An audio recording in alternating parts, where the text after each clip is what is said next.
Hello, this is Michael Paul with New Orleans Scottish Rite College. I'd like to do a video today that takes a look at what's inside a new book of mine, the Scottish Rite Papers. This is a book that has been in the works for really some 35 years now. The book pulls together research of mine into the early years of the Scottish Rite with a focus on the fascinating Louisiana Scottish Rite. The early history of the Scottish Rite is a complex story. I believe that the stage has to be set to properly understand the events. I'd like to come at this story from somewhat around the block. I will also not be pulling punches as to my conclusions. When I was a boy, my reality was that there were monsters living under my bed. If I got up at night, I knew that I would be eaten alive and die a horrible death. As I grew older, I began to realize that my reality was faulty. There was nothing under my bed except dust and a few things that had rolled under to be forgotten. The monsters that I had so feared in my childhood simply did not exist. But as I grew into adulthood, I learned that other monsters did indeed exist. Ego, envy, jealousy, lust for power and titles, as well as many other lesser qualities of man existed. They found a home in more people, more Masons, than we might have expected. Like an infection, they could enter anyone at any time and destroy not only their lives, but the lives of others. I believe that the Masonic phrase, "subdue your passions," applies to our quest to improve ourselves and fight these monsters within. There is a common thought that before anyone can solve a problem, they must first acknowledge that a problem exists. This is true for the individual or a group. Because Freemasonry is composed of human beings, we must recognize that we can and do make mistakes. The whole premise of Freemasonry using symbolic tools to improve ourselves highlights the fact that we are not perfect and we do need improvement. We are human. We can't expect that we will always live up to the pure Masonic philosophy. But if we are sincere in our claim of being seekers of light, desiring working towards improvement, then we must acknowledge past failures. We must be honest with ourselves. We must know what is inside of us that needs improvement. We must grow. Once we acknowledge missteps, we can move past them and continue our path to improvement. If we refuse to acknowledge problems or deny them, then we become bound to our flaws and they will define us. Our path can change from difficult to impossible. Insecurity plagues most all of us, even if we refuse to acknowledge it. We want to do good. We want to be successful. And yet we question our abilities and fear that whatever we do may not be enough to accomplish our goals. A deep concern seems to be that if we try and fail, then we will open ourselves up to harsh criticism from others. Our reward for trying to be of service is to be attacked. On the surface, this seems to be a rational concern. But it is when insecurity overtakes us and we fall out of balance that problems can arise. Ideally, insecurity and ego should play off each other in order to keep each other in check. Ego tells insecurity that what we do is indeed of value, and insecurity tells us that we are not perfection itself. In proper alignment, they create balance. When out of balance, insecurity can explain our success by reasoning that supporters of ours may only be fools, not capable of understanding or seeing our obvious inabilities. Unchecked ego can explain failures as any who do not see our work as pure perfection, simply being jealous and refusing to see our superior skills. Reality becomes skewed, and we may see monsters where none exist. I've been a Scottish Rite Mason for over 40 years now. I remember the day I joined like it was yesterday. To say that I was impressed with the philosophy and symbols of the Scottish Rite is about as great an understatement as possible. I knew instantly that I was home in the Scottish Rite. But as time passed, I began to see that something was amiss. The philosophy and the organization began to grow further and further apart. Good men joined, and some rose quickly in its ranks. While they appeared to be competent and even successful at running an organization at times, many also seemed to be woefully ignorant of the philosophy and teachings of the Scottish Rite. In time, it became clear that the Scottish Rite leadership qualities seemed to be the ability to attend meetings, not to give trouble, and be in the inner circle. Understanding of the ritual and philosophy was not at all required, nor did it even seem important. Like far too many lodges, the Scottish Rite had become a social club with a breathtaking but mostly ignored philosophy. The carrot that was so often dangled was, show up, make us look good, keep things going, and you too may get shiny rewards and one day be a somebody like us. Those who understood the philosophy found this environment disturbing. Attendance went on the decline. Very few were truly happy. The blame game followed, with everyone pointing fingers. The situation was the fault of someone else. That guy over there didn't do as he's told. This guy didn't support us. On and on the excuses were made. Ego and insecurity were out of control. So where did we go wrong? How did we go wrong? And what can we do? Maybe taking a look at the early days of the Scottish Rite is useful. If we understand a bit of yesterday, it can possibly help us today. At the very beginning, a disclaimer is needed. In order to write about the early history of the Scottish Rite, a good deal of speculation is necessary.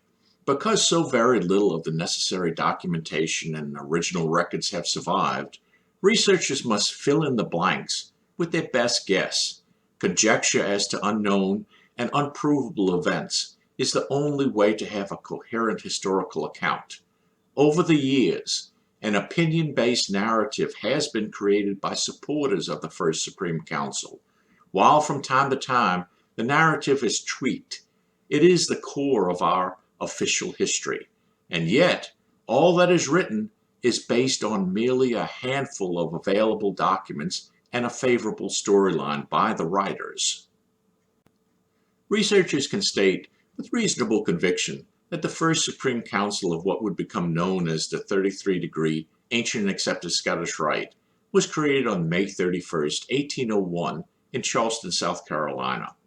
But so very much else surrounding that event is a matter of opinion. Much of this book deals with examining claims made by this First Supreme Council. In the absence of sound evidence, logic is applied. The horribly sad aspect of my many years of research into the Scottish Rite is reading accounts of the wars, and there's no other word for it, that broke out over the legitimacy or lack of it by various groups claiming the authority to work in this new rite. The tactics and mindset of the members on all sides of these wars resembled more of the attitudes of children or anti-Masons. The Charleston Supreme Council, today Southern jurisdiction, was relentless and unyielding in its denunciation of anyone who they did not find to be legitimate. Let's look at this situation. To understand the creation of this new 33-degree system, we need to go back to the years prior to its invention. There existed a meaningful 25-degree French Masonic Rite coming out of the West Indies called the Order of the Royal Secret, but more often known as the Rite of Perfection. This was a beautiful symbolic system, but it had organizational problems. Simply put, the organization was in a state of chaos. The ones mostly in charge, deputy inspectors general, were more or less free agents. In other words, they did pretty much whatever they wanted with little to no clear or firm supervision. Because they had only a loosely based central authority to supervise them, problems developed. In an effort to keep the heart of this beautiful system, but remedy the who is the boss problem, a few Masons gathered in Charleston, South Carolina around 1801 to discuss the situation. Among them was John Mitchell, who held the 25th degree of this older system. A new organization was created by these Masons based on a reported collection of documents giving them the authority to create bodies of this new Masonic Rite. This collection of documents became known as the Grand Constitutions of 1786. This new system was designed to bring order out of the chaos of the older one. Many of the degrees and rituals of the older system were preserved, and additional ones from other rites were added. Instead of being another 25-degree organization, this new system expanded into 33 degrees. The birth certificate of this new rite provided the names and various degrees in which they intended to work, and an interesting history and explanation of how and why the system was created. In addition, the published birth certificate spoke of the original Supreme Council of the 33rd degree being created 15 years earlier, 1786, in Berlin. This new 33-degree system was said to be authorized and approved by a European king, Frederick the Great, who died shortly after these constitutions were approved. No information concerning other additional Supreme Councils having been created anywhere else in the world was given. From all that can be told from the birth certificate, the creation in Charleston was the first Supreme Council created outside of Berlin. John Mitchell was named as a Sovereign Grand Commander. Following this council in Charleston, several Supreme Councils would be created in the West Indies, and then the new rite would move to France, Europe, and the rest of the world. In 1806, a Mason by the name of Joseph Cerneau created bodies in New York which would become a Supreme Council of the 33rd degree of what would seem to be the same system, or same intended system, that was created in Charleston. It is likely that Charleston initially knew nothing of the Cerneau creation. In 1813, a member of the Charleston Supreme Council traveled to New York and discovered this new unauthorized 33-degree body. This was the start of a long, disastrous period in U.S. Masonic history. What followed was a nearly half-century of Masonic fighting as to who were and who were not legitimate Scottish Rite Masons, and who had the authority to create a Supreme Council. The whole of the 33-degree system was itself questioned as to its legitimacy. Arguments on both sides of this question have been presented in this book, along with my own observations. Joseph Cerneau was clearly the fly in the ointment for the young Charleston Supreme Council. At some point between 1801 and 1806, Cerneau traveled to Charleston and would seem to have learned of this new 33-degree system. There is no record of who Cerneau may have met with in Charleston or who told him about the new system. Like John Mitchell, Joseph Cerneau was a member of the older Order of the Royal Secret and also held the 25th degree. It seems logical that Cerneau felt that he had every right to create these bodies that he created. Charleston disagreed. If you look at what Cerneau created, he clearly knew about this new system, felt he had authority to create these bodies, but may not have quite remembered all of the details. Instead of calling a body of the 32nd degree a Grand Consistory, Cerneau called it a Grand Council. Instead of calling a body of the 33rd degree a Supreme Council, Cerneau called it a Sovereign Grand Consistory. I have no idea if Cerneau took notes in Charleston or if he tried to remember all of the details, but he dropped the ball in a few areas. In 1813, Emmanuel de la Motta traveled to New York and found Cerneau. In a nutshell, de la Motta wanted to find out if Cerneau possessed the right to establish Scottish Rite bodies. He asked Cerneau for his 33rd degree patent. Cerneau didn't have one. De la Motta reported back his findings to John Mitchell and Frederick Delco, the Charleston Grand Commander and Lieutenant Grand Commander. Both Mitchell and Delco labeled Cerneau a fraud. But why? Because he didn't have a 33rd degree patent? Mitchell has never been shown to have one either. Both Mitchell and Cerneau elevated themselves to the 33rd degree because of their holding the 25th degree in this earlier system and the Grand Constitution of 1786. The charges made against Cerneau are given in a chapter in this book, The Grand Constitutions of 1786. If Mitchell and Delco believed the story of the Grand Constitutions, then how could they be so sure that Cerneau did not receive the same permission that they received? Why would they doubt him so quickly and not give him the benefit of the doubt?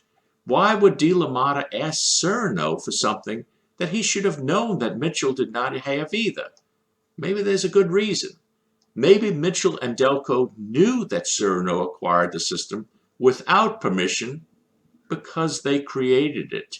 If Mitchell and Delco and whoever else created the whole story about Frederick, the Grand Constitutions, and the whole 33-degree system, then they would know that Cerneau had to have learned of it while he was in Charleston. Someone in the Charleston camp clearly had loose lips. But really, who told Cerneau and where he learned of the new system is not at all that important. He learned of it somewhere and acted on what he felt was his right. The Charleston members could have legitimately seen Cerneau as stealing what they created. But I believe they were in a self-made trap. But really, what could the Charleston Supreme Council do in regard to Joseph Cerneau? Cerneau may not have had a 33rd degree patent, but he did have big guns. His Lieutenant Grand Commander was the sitting Grand Master of the Grand Lodge of New York. Great care had to be taken, as the members of the Charleston Supreme Council were not on firm Masonic ground. Masonic politics, especially in New York, seemed to be on the side of Cerneau. If it came out that the Charleston Council had made up the whole story of the Grand Constitutions, then they might have been in worse shape than if they had just claimed authorship from the start. If we look at it as if they created the whole story, then maybe they felt that an all-out attack on Cerneau designed to completely discredit him was the best course of action. While I might disagree on that tactic, attack they did. A good bit of this book addresses documented as well as undocumented events and examines them for facts and logic. I believe that the members of what would become the Supreme Council Southern Jurisdiction USA created an inspired, beautiful, and workable system. I believe that they did so for exactly the reason stated in their motto, to bring order out of the chaos of the old order of the Royal Secret. The new system was head and shoulders superior to the old one. Just the fact that the 33-degree system exists to this day, while the 25-degree one has faded away, is a testament to its value. But I also believe that insecurity overcame the creators. They may have felt that their creation might not be accepted. The monsters under the bed must have kept them up at night. The value of any new Masonic system is subjective. It is not unreasonable to believe that the authors held valid concerns that any new homegrown system would be dismissed or even outlawed. They did not have the benefit of 200 years of existence to judge its success. As the Bible tells us, no prophet is accepted in his hometown.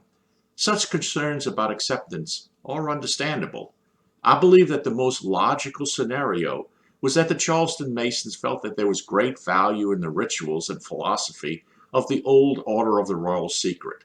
Perhaps they held concerns that any new ritual and system submitted for approval would have little chance of acceptance. But a well-thought-out system that carried the stamp of approval of a European king might have a far greater chance of becoming accepted. By an examination of all the available records, I believe that they created the entire story of the Grand Constitutions, Frederick's approval right before he died, and the entire ritual blueprint. It was truly inspired, and it did work. It was a lie, but it was a lie with good intentions. Then came Joseph Cerneau. The Charleston Supreme Council may well have felt shock and upset if they believed that all their work was being taken without permission by someone else. But the trap that they had set was that they did not claim themselves as the creators. They simply said that they were authorized by these constitutions to create their Supreme Council. This left the door open for anyone with like credentials to establish bodies of the same system in accordance with the Grand Constitutions, as Joseph Cerneau did.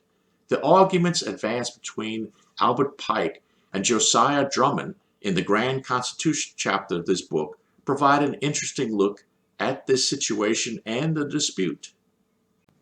Many times in trying to solve a puzzle or find an answer, the simplest solution is the right one.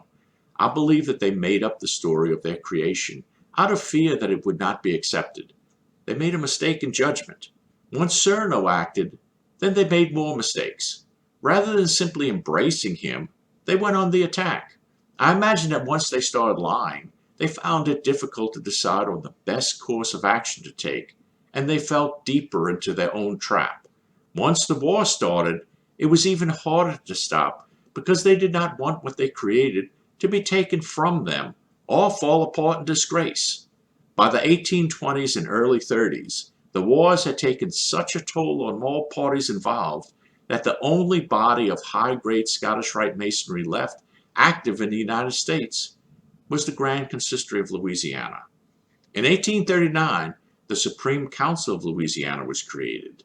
The sad tale of intolerance, bigotry, and closed-mindedness that invaded Louisiana during that time nearly destroyed Freemasonry in the state.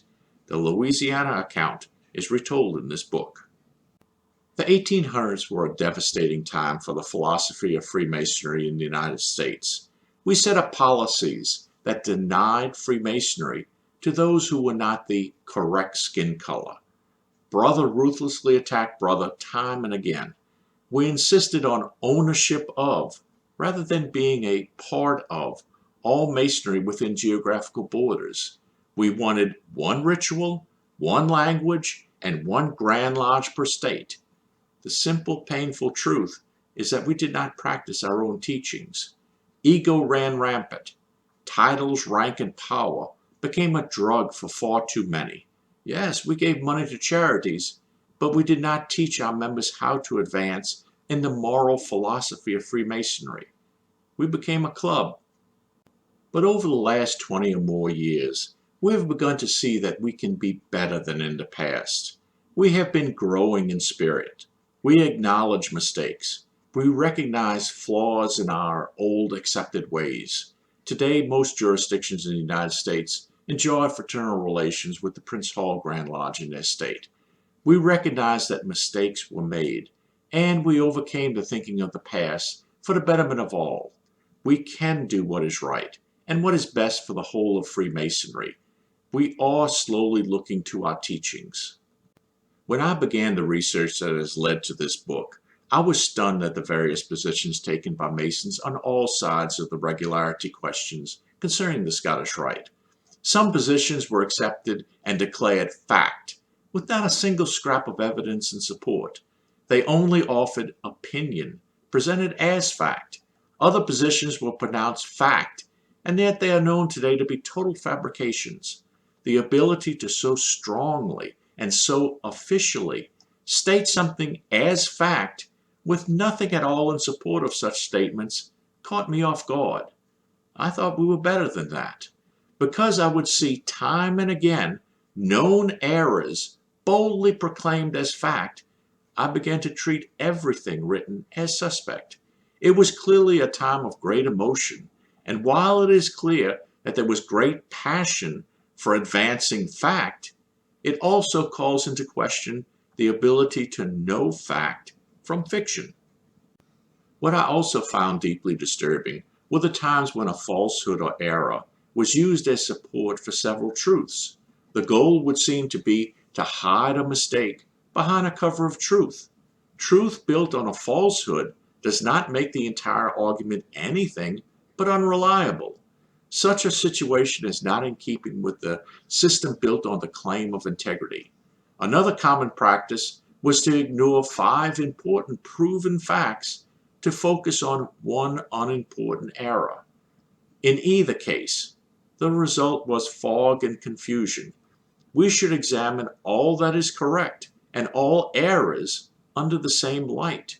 The goal should be to understand and know, not employ clever tactics to win an argument. The Scottish Rite has always been a profound system of moral values, offered in a manner designed to infuse students with a desire for gaining more light. But I believe that the organization stepped off on the wrong foot and has damaged or cracked the window from which light enters. I don't believe that it is an error that is impossible to fix, but it is one that will grow and remain as an impediment to our ultimate success. We need to repair the errors of the past. Bitter medicine may be necessary. I believe with all my heart that the Scottish Rite needs to rediscover its true purpose in Freemasonry by taking a good, long look at itself in the mirror. Only by embracing those on the same path, clearly identifying fact from opinion, and ceasing to throw rocks at kindred spirits, will the Scottish Rite become what it always should have become. The Scottish Rite was never designed to be a club to make big shots.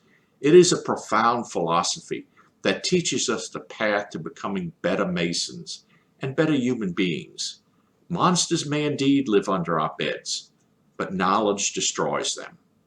Thank you for watching. If you like the videos, please hit the like button and subscribe to us. See you next time.